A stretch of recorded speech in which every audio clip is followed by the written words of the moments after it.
Graça e paz, irmãos. É um prazer estar juntos novamente. A gente pode sim se reunir virtualmente, mas desfrutar da presença uns dos outros e da presença de Deus, que talvez seja aquilo que é mais importante para a vida da gente. Durante muito tempo, nós nos reunimos virtualmente e nós pudemos sim experimentar da presença de Deus. O que significa que a presença de Deus, ela está em nós, não está no ambiente, no ambiente físico onde nós estamos.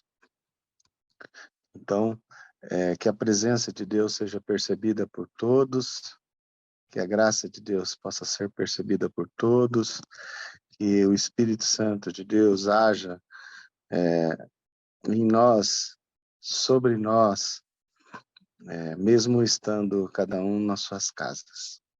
Então, que a presença de Deus seja percebida por você nesta tarde, querido e querida, e que nós possamos desfrutar de um momento especial nesse encontro da comunidade. Eu quero convidar você para orar nesse instante e dedicar esse momento ao Senhor. Eu vou fazer isso e peço que você me acompanhe em oração. Amém? Deus, nosso Pai, nós te agradecemos por estarmos reunidos, ó Deus. Virtualmente sim, ó Deus, mas sabemos que a tua presença, Senhor Deus, transpõe todas as nossas barreiras. Nós estamos reunidos, ó Deus, como comunidade, e a tua palavra nos garante que onde estiver 2 ou 3 reunidos, o Senhor estaria no nosso meio, estaria no meio, Senhor Deus, estaria, Senhor Deus, trazendo a tua porção, trazendo a tua presença, traria a manifestação da tua presença. Deus, nós te pedimos, manifeste-se no nosso meio, ainda que virtual, Deus. Nós suplicamos que cada um na sua casa, no seu lugar, onde estiver, Senhor Deus, no carro ou em deslocamento, onde estiver, Pai, possa perceber da tua presença, possa desfrutar da manifestação da tua presença. A nós pedimos que o Senhor se manifeste com cura, com paz, com alegria. Senhor Deus, que se manifeste com as bênçãos que o Senhor nos dá, Senhor Deus. E que o Senhor tenha a distribuir com abundância. Pedimos a Deus que o Senhor abençoe a cada um desses que estão presentes e aqueles que ainda não chegaram, mas que vão chegar. E aqueles que não vão poder participar, Deus. Abençoe, Deus. Abençoe a todos nós. É o que nós suplicamos e te pedimos. Que o Senhor fale aos nossos corações através da tua palavra. Que o Senhor fale aos nossos corações através dos louvores. Que a gente perceba, Senhor Deus, a orientação e a revelação da tua vontade através deste encontro. Nós oramos assim, agradecidos, no nome de Jesus, o nosso Senhor. Amém. Amém.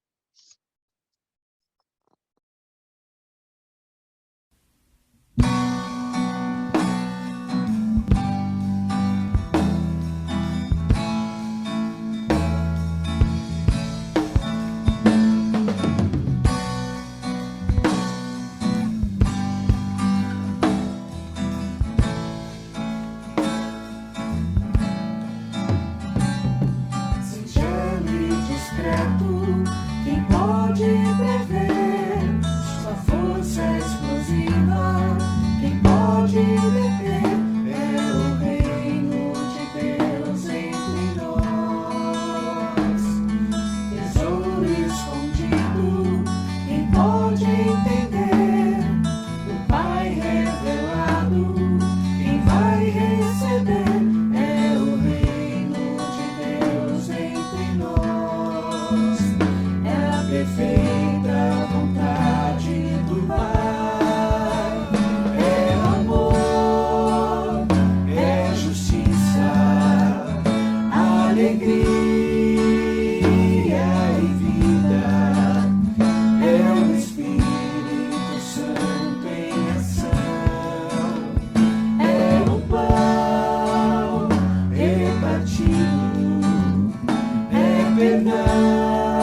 nos nossos encontros online, a gente tem uma similaridade com o nosso programa.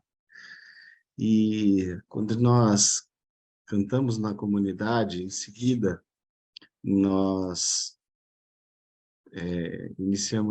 fazemos um período de intercessão, e eu queria pedir para o Tom, que está com a gente aqui, que coordenasse esse período de intercessão com os nossos irmãos. Amém? Boa noite, irmãos, graça e paz. E eu estava me lembrando de um cantor que fez muito sucesso, o Kleber Lucas, né? Um querido irmão nosso. E ele passou por algumas lutas muito grandes na vida dele, e a partir dessas lutas ele escreveu aquela música Vou Deixar na Cruz, né? Tudo aquilo que ficou para trás. E lembrando dele, eu estava lembrando também de alguns momentos em que os apóstolos estavam com Jesus e os discípulos, de certa maneira, eles representam a gente. E da mesma maneira que nós, eles tiveram momentos muito diferentes.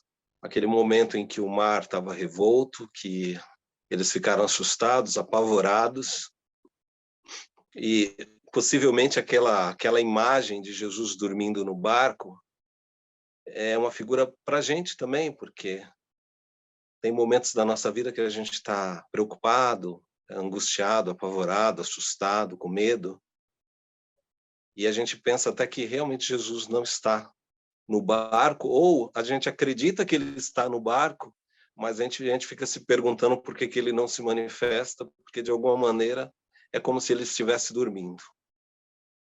Então, eu queria lembrar deste momento para a gente lembrar daquelas pessoas que estão vivendo esse tipo de coisa, medo, angústia, luta.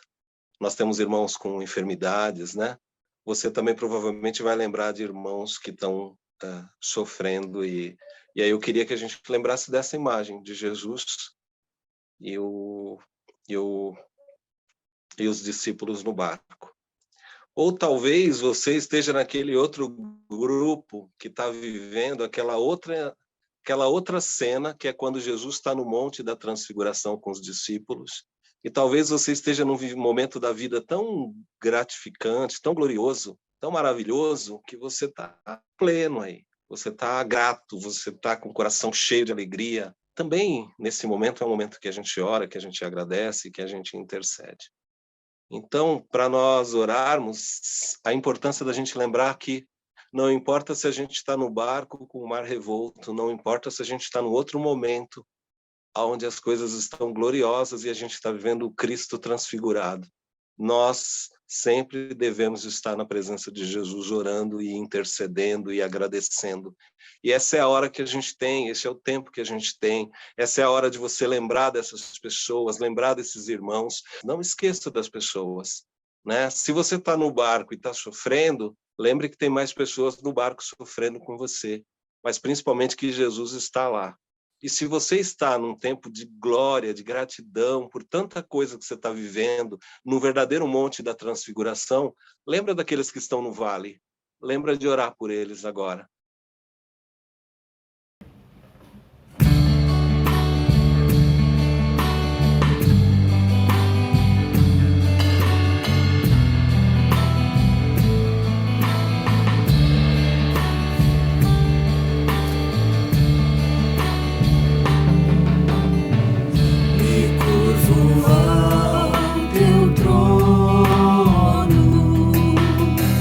Já não pertence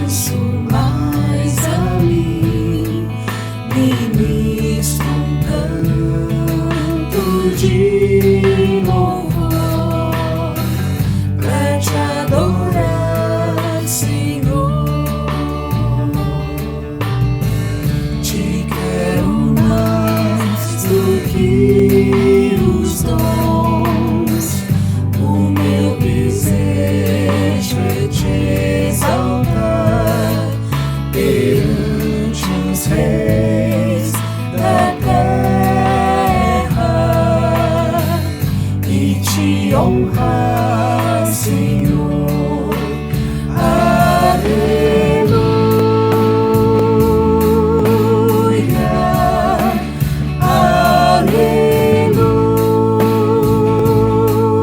aleluia,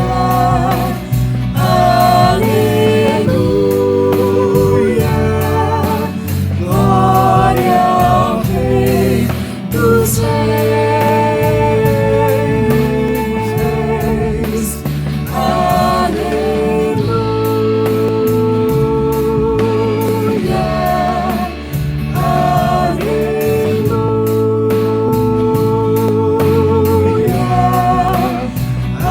aleluia. Glória ao Rei dos Reis.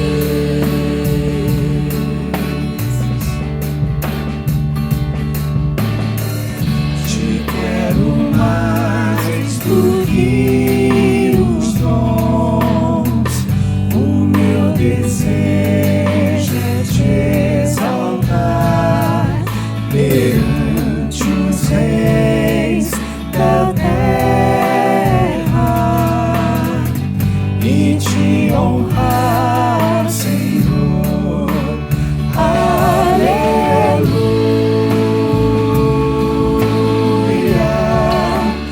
aleluia,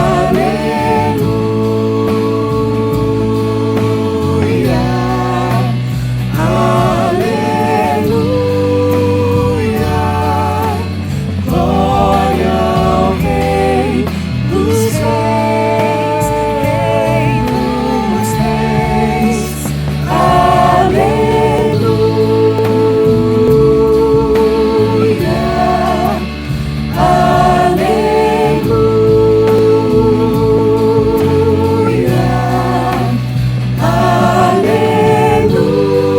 aleluia. Glória ao Rei dos Reis.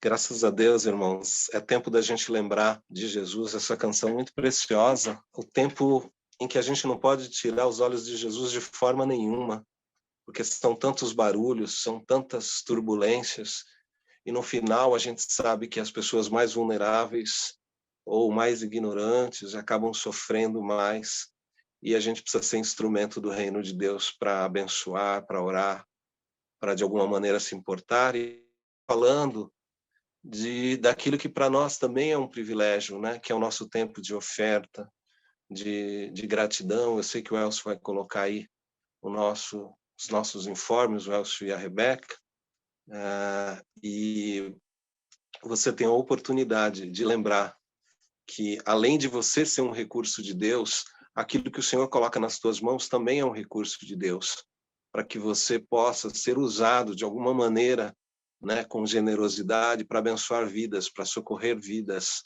E no reino tem uma coisa impressionante. Deus, ele tem uma proporcionalidade aonde ele convida aquele que tem realmente está com seus celeiros cheios, que ele se importe em compartilhar para ajudar aqueles que estão com a sua cozinha, as suas panelas vazias. Que a gente se aplique na nossa vida, na sua vida, mas acima de tudo que o Senhor continue a multiplicar nos nossos corações, para que a generosidade do Senhor passe através de nós. Essa é a oração que eu tenho para fazer junto com você a respeito desse momento que nós Sabe quanto que é o... ofertamos. Ofertamos as nossas vidas, damos o reino de Deus para a vida das pessoas. Que a graça do Senhor esteja sobre nós, dos seus dízimos, das ofertas. Não esqueça de assim fazer. Amém. Aleluia. Glória ao Rei dos Reis. Nós queremos compartilhar com vocês agora uma leitura em Atos 18, versos 1 ao 11. Nós estamos estudando o livro de Coríntios, agora estamos na segunda carta de Paulo aos Coríntios, e não sei se por isso, mas eu fui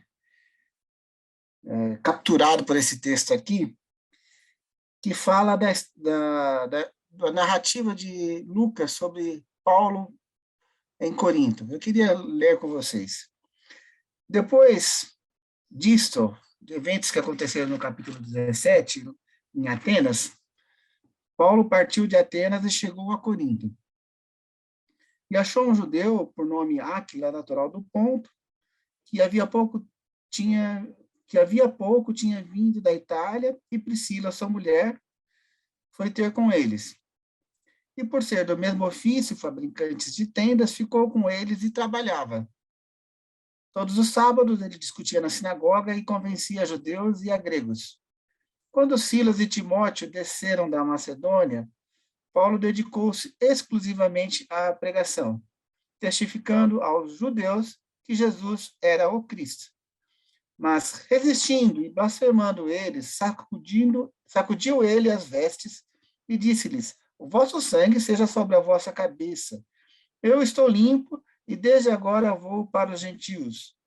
Saindo dali, entrou na casa de um homem temente a Deus, chamado Tito, justo, cuja casa ficava junto da sinagoga.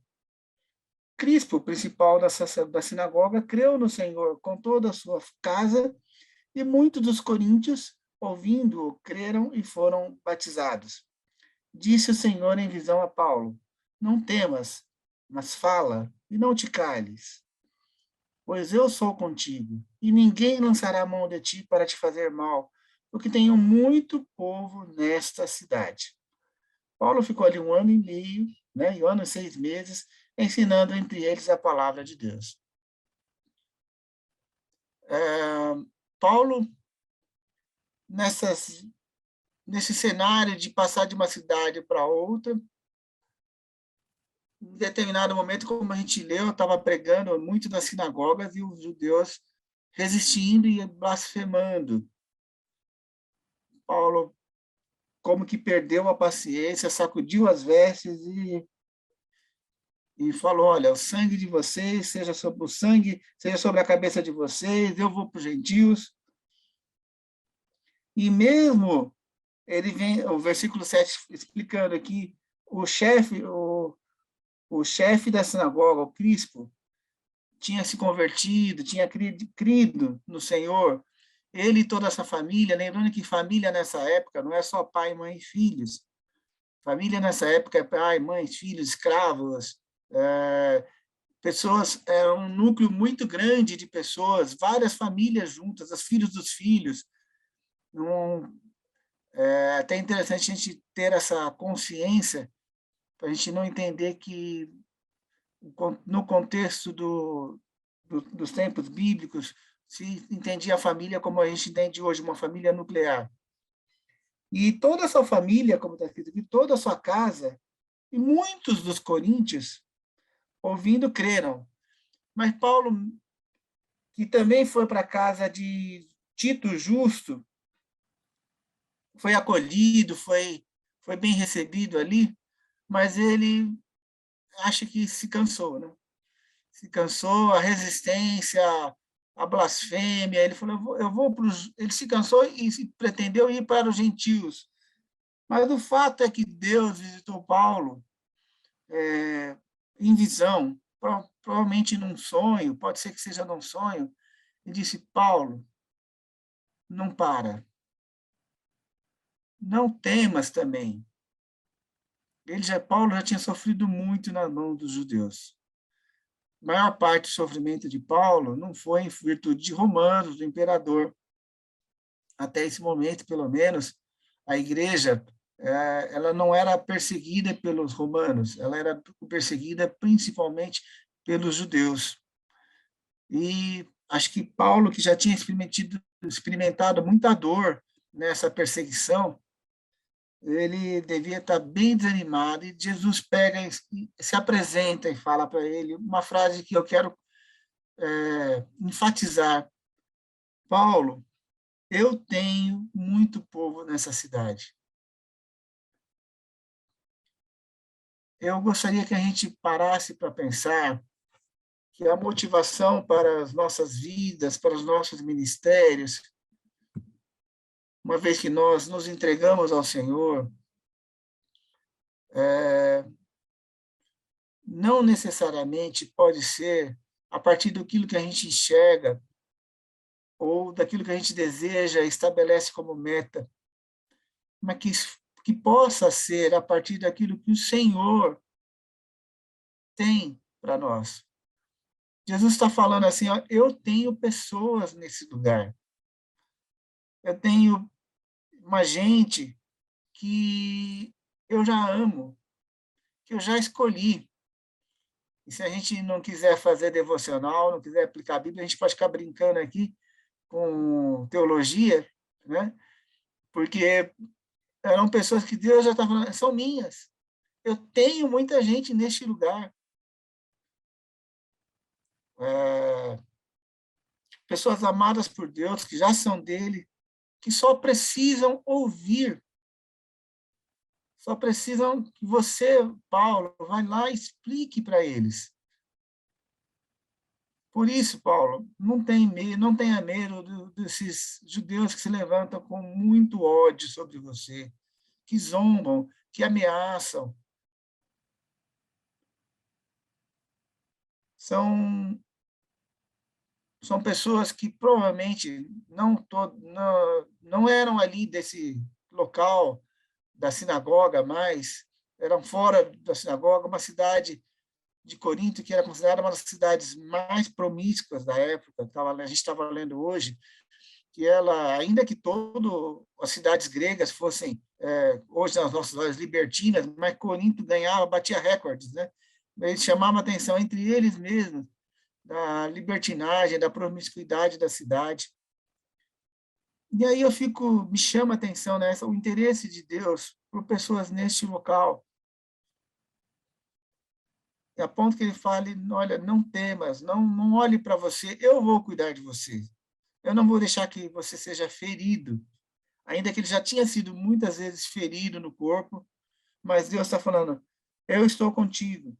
Ninguém vai lançar a mão de você e vai te fazer mal. Mas eu quero que você tenha uma clareza. Eu tenho gente aqui. O que eu quero compartilhar com vocês é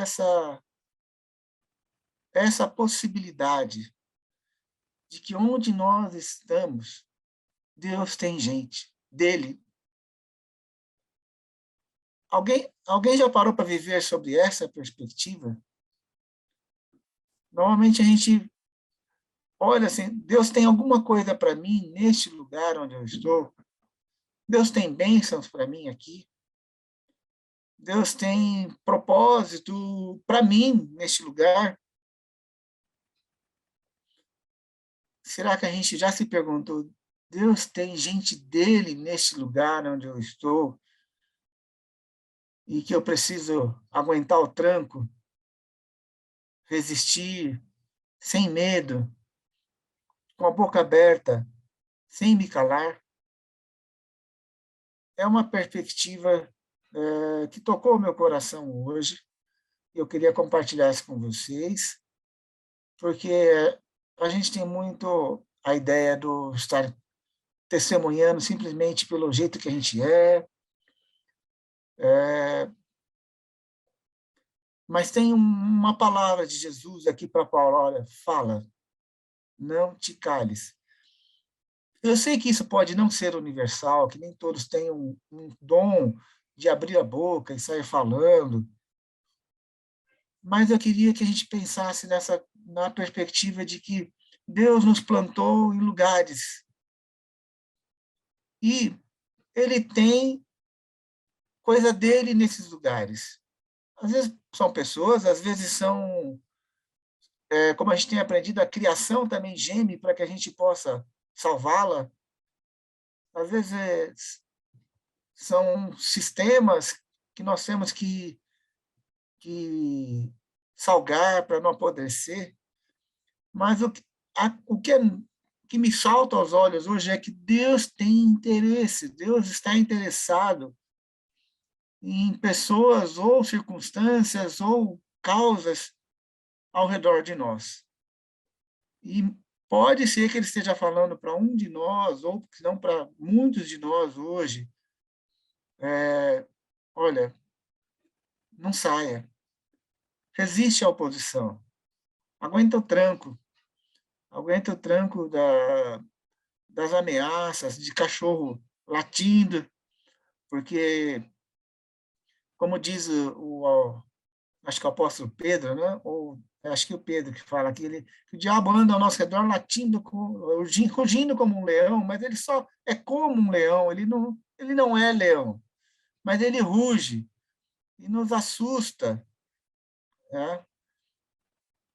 Eu vejo que a gente precisa de esforços para resistir às situações adversas, e a motivação pode ser esta. Eu quero compartilhar essa. A motivação pode ser o que Deus tem dele neste lugar. Eu volto a dizer, a gente sempre tem uma preocupação muito egocêntrica, o que Deus tem para mim, né? Que bênção que vai ser, o que Deus tem dele, para ele, no lugar onde a gente está. Seja o seu trabalho, é o lugar onde a gente passa mais tempo da nossa vida, né? Todos nós trabalhamos pelo menos 8 horas por dia, todos nós eu não digo, né? Mas boa parte de nós saímos para outros ambientes e, às vezes, temos contatos com pessoas ou estamos envolvidos em atividades, e eu gostaria que a gente começasse a perguntar de novo para Deus: Deus, o que é teu aqui? O que o Senhor quer resgatar? O que o Senhor quer que eu fale? Para quem o Senhor quer que eu fale? Uma coisa é fato, não é para sempre. As situações não são eternas, né? Paulo ficou ali 18 meses, como diz a palavra. Mas é interessante que depois ele fica mandando as cartas, a gente está estudando agora as cartas, e ele fica brigando com essas pessoas que são de Deus, né? Que Deus falou, são minhas, tem muita gente aqui. E o Paulo brigando para pôr eles no caminho, porque mesmo sendo de Deus, estavam muito perdidos em algumas situações, em algumas escolhas, em divisões, em discussões. Esse ministério de Paulo em relação a essas pessoas de Corinto não se esgotou nesses 18 meses, ele continuou depois, a ponto dele chorar e reivindicar a sua autoridade sobre eles, mas eu acho que muito disso, porque Deus confessou não, né? Revelou o seu coração para Paulo. Paulo, tem gente aqui que é minha. Tem gente aqui que eu só estou esperando você abrir a boca para falar com eles. E que elas só estão esperando uma ajuda.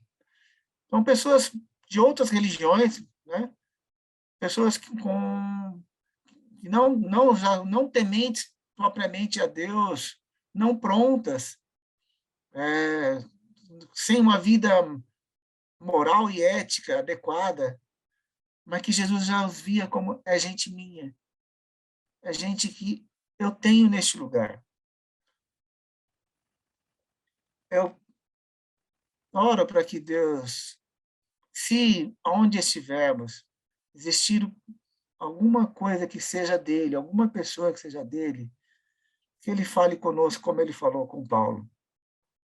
E eu oro para que você passe a olhar os ambientes onde você está nessa perspectiva. Eu falei do trabalho, mas pode ser um ambiente de um grupo de estudo, onde você estiver, pode ser na escola, os mais novos em idade estudantil. Jesus pode estar falando também, eu tenho gente aqui nessa tua escola que só preciso que você fale alguma coisa. Vença a sua timidez, vence seu medo, não temas. Jesus era uma pessoa que dava muita atenção aos ambientes onde ele estava. E ele escolheu exercer o ministério dele, boa parte desse ministério, nas cidades da Galileia. Era o mais esperado é que ele fizesse esse ministério em Jerusalém, onde era o centro da religião, o centro do poder. O mais esperado é que ele fosse onde as coisas aconteciam. Mas Jesus ficou no lugar mais periférico, na Galileia, onde a religião também se misturava. Você tinha uma mistura entre judeus e gentios, uma coisa não era tão pura, os próprios judeus de lá não eram considerados sangue puro, né? Não era considerado da elite. Mas Jesus resolveu que exercer seu ministério ali. E ali ele se doou ao máximo, ele curou muitos, ele curou demoniado, ele curou leproso, curou paralítico, homem com mão ressequida, enfermos, o servo do centurião, a mulher com sangue, com fluxo de sangue, outro endemoniado, ele fez o milagre da pesca, ele ressuscitou o filho de uma viúva, a filha do Jairo, ungiu a pecadora, recebeu a pecadora que ungiu seus pés, acalmou tempestade, multiplicou pães. Jesus estava inserido num contexto de cidade. Jesus exerceu seu ministério percorrendo, se movimentando, estando com pessoas.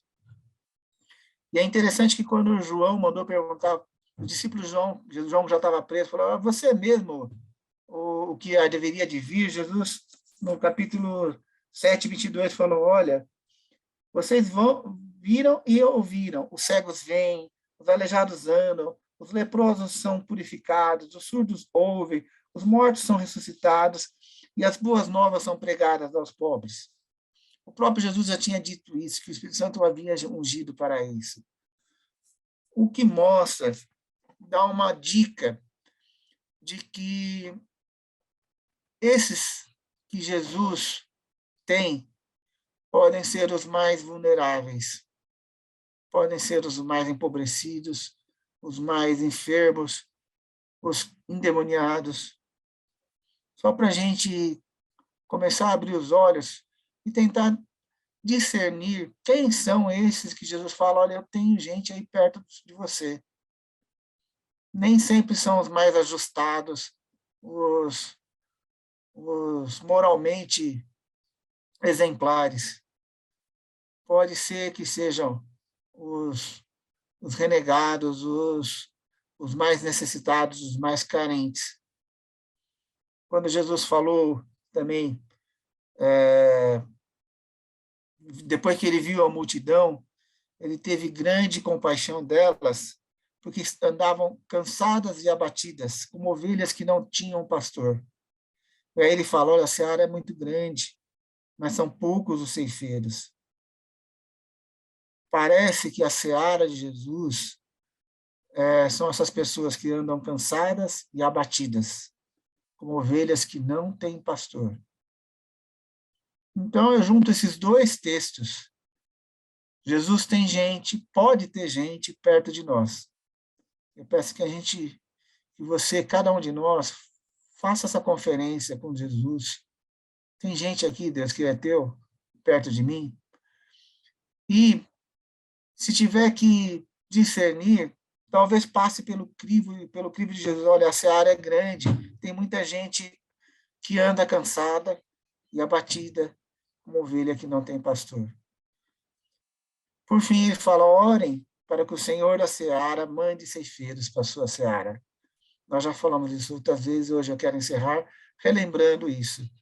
Essa é uma oração que nós temos que fazer, orando inclusive para que nós sejamos resposta da oração que fazemos. Deus, abençoa os enfermos que estão cansados e abatidos, e se há em mim alguma coisa que eu possa oferecer para ajudá-los, usa-me, Senhor. Abençoa, Senhor, as pessoas hoje a gente está tão preocupado com a saúde mental dos nossos. Deus, se eu posso ser uma voz para conversar com essa pessoa, usa-me, Senhor. Tem gente passando fome. Deus, ajuda-me a alimentar, ou pagar um almoço, ou pagar uma refeição para pessoas que têm fome. Mas que Deus, que o Senhor mande ceifeiros para a sua seara. Eu quero juntar, então, essas duas ideias. Deus tem gente perto de nós, que é dele, e ele está esperando ceifeiros. Nós possamos orar para que Deus envie ceifeiros, e quem sabe nós mesmos não sejamos os obreiros dessa seara. Amém? Que Deus abençoe a cada um de nós.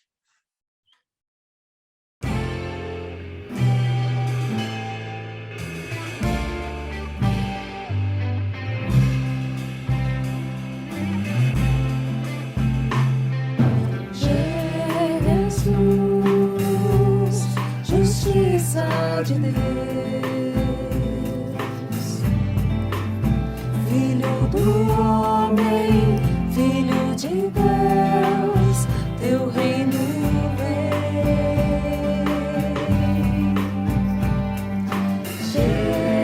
Jesus, o nosso sacrificado, glorificado, justificado, teu reino vem.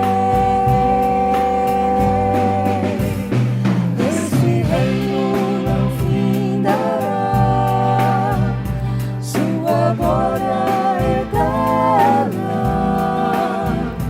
pois a majestade e força deste rei chegou a nós. O seu reino, seu domínio, seu poder e autoridade não tem fim. Jesus, justiça de Deus.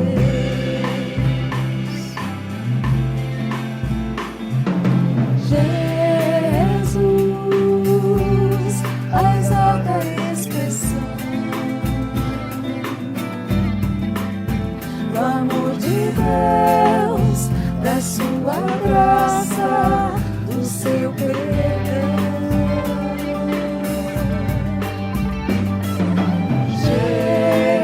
Jesus, Deus santo e adorado, glorificado, justificado, teu reino vem. Esse reino não findará, sua glória eterna, pois a majestade e força deste rei chegou a nós. O seu reino, seu domínio, seu poder e autoridade não tem fim. Jesus, justiça de Deus. Esse reino não findará, sua glória eterna, pois a majestade e força deste rei chegou a nós. O seu reino, seu domínio, seu poder e autoridade não tem fim. Jesus,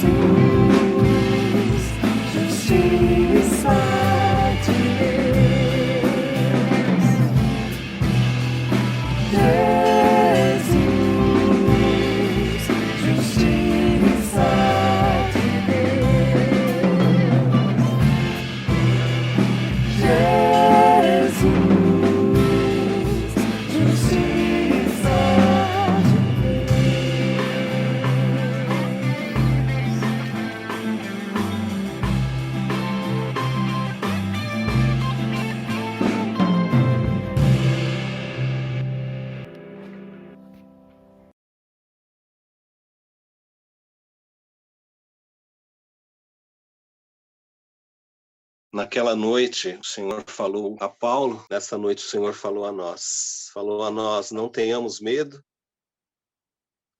continuemos a falar, continuemos a andar e a confiar que Deus tem pessoas que precisam ouvir a sua voz e que a gente possa ser esse instrumento. Essa palavra que o Espírito de Deus falou através do Wellington, ela é renovadora no ânimo da gente lembrar que somos os trabalhadores.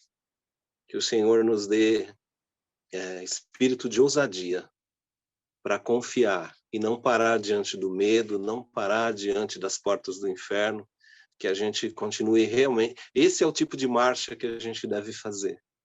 Muito preciosa a palavra. E graças a Deus, porque da mesma maneira que o Senhor falou a Paulo naquela noite, eu creio que falou a nós, falou a mim, falou a você. Vamos orar, agradecer ao nosso Deus por essa preciosa palavra renovadora, fortalecedora, encorajadora. Vamos agradecer ao nosso Pai. Deus, nós te damos graças, Senhor, por esse tempo precioso aqui diante do Senhor.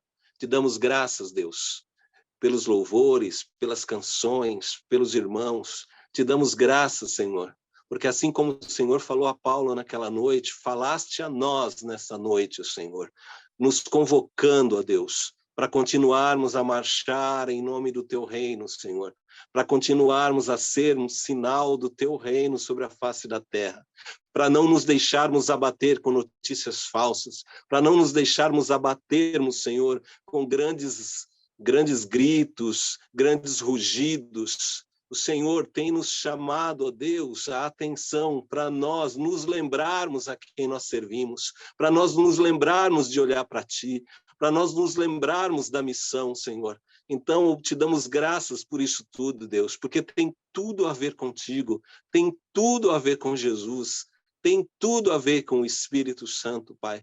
Então, que o Senhor nos conceda espírito de ousadia, de confiança, Senhor, para falar do nome de Jesus, para falar no nome de Jesus e, principalmente, para viver em nome de Jesus, Pai. Que haja em nós a palavra de esperança que sempre houve no Cristo. Que haja em nós, ó Deus, no nosso caminhar, nas nossas escolhas e nas nossas decisões, que haja um pouco, Senhor, do teu reino, que haja um pouco da presença de Jesus, de forma que seja perceptível, Senhor, o teu amor, numa época, Senhor, de tanto ódio, tanta coisa acontecendo, Senhor, tantas distrações, Senhor, e nós muitas vezes perdemos o foco e deixamos de olhar para aquilo que importa, Senhor, que passarão céus e terra e tudo mais, mas as tuas palavras não hão de passar, e o Senhor é um Deus de amor e de misericórdia. Usa as nossas vidas, Senhor, honra Jesus Cristo através das nossas vidas. Senhor, continua nos usando como trabalhadores nessa seara, envia mais trabalhadores, Senhor, e que os nossos olhos percebam e que a nossa boca fale daquilo que importa, Pai. Em nome de Jesus Cristo, nós oramos, agradecemos, e que a graça do nosso Senhor Jesus Cristo, o amor de Deus, sinal tão poderoso da sua presença, seja conosco hoje e para todos sempre, da mesma maneira que a companhia do Espírito Santo Consolador, fortalecedor e aquele que nos preenche e nos inspira. Seja assim conosco, com cada irmão que está aqui hoje, com cada irmão que de repente possa ouvir esse culto, assistir em um outro momento, que seja tocado pelo Senhor, abençoado pelo Senhor, e que seja comissionado pelo Senhor, para que vá e dê frutos em nome de Jesus. Obrigado, Deus. Nós te louvamos. Amém, Senhor. Amém, meu irmão. Deus te abençoe. Uma boa semana